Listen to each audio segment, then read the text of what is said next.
The laughter started before I even finished my sentence. My son nearly dropped his fork. My daughter shook her head in disbelief. Then my brother stood up and raised his glass. Here's to the dumbest investment decision of 2026. The whole table laughed. I was 58 years old, retired, and I had just told my family that I planned to put my entire retirement savings into Bitcoin.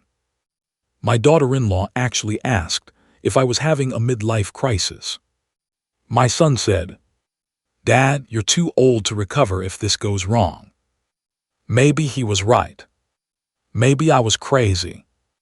But 18 months later, the same people who laughed at me were sitting in my living room, staring at a number on my laptop screen. Nobody was laughing anymore. My name is Michael Harrison. I am 58 years old and I live in Phoenix, Arizona, USA. For 35 years, I worked as an electrical contractor. I wasn't rich. I wasn't poor. I simply worked hard, saved consistently, and planned carefully for retirement. By the time I retired, I had accumulated just over $820,000 in savings. Most financial advisors would tell you to play it safe. Index funds, bonds, predictable returns. And for years, that's exactly what I did. Then I started researching Bitcoin. At first, I dismissed it completely. Like many people my age, I thought it was a fad. But the more I studied monetary history, inflation, and digital assets, the more curious I became. I spent nearly 2 years reading books, listening to economists, and studying Bitcoin's history.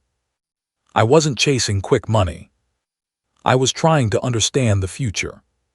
The deeper I looked, the more convinced I became that Bitcoin wasn't going away. When I finally told my family, the reaction was brutal. My son Eric called it reckless. My daughter compared it to gambling. My younger brother said I'd spent too much time watching videos on the internet. No one asked how much research I'd done. They simply assumed I'd lost my mind.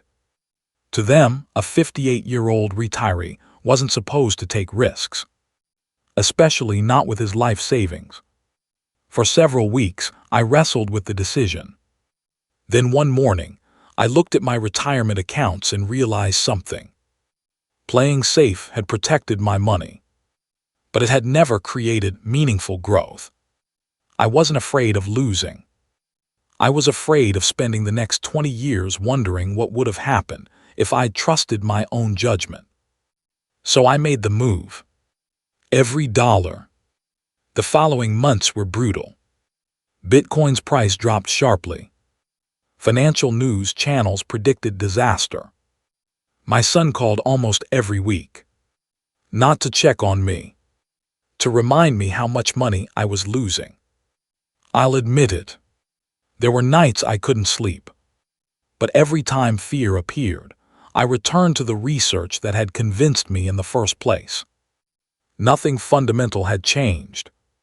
Only the price had. So I held. Then the market turned. Slowly at first. Then dramatically. As adoption increased and institutional investors entered the space, Bitcoin's value surged. Months later, my investment had multiplied several times over. The retirement account everyone said I'd destroyed became worth more money than I'd ever imagined seeing in my lifetime. But the most satisfying part wasn't the number. It was the silence. The following Christmas, my family gathered at my house. For the first time, nobody made jokes about Bitcoin. Halfway through dinner, my brother finally asked, "So, was it really worth it?" I smiled. The money, or believing in myself when everyone told me not to. He didn't answer, because he already knew. Later that evening, my son stayed behind after everyone left.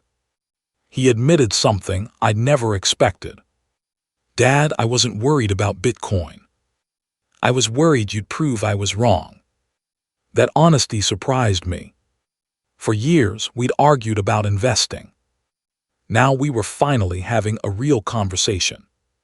Not about money, about fear. I helped him build a long-term investment plan. Not because I wanted him to buy Bitcoin, because I wanted him to learn the lesson I had learned. Conviction should come from understanding, not from popularity. Today, I still own Bitcoin.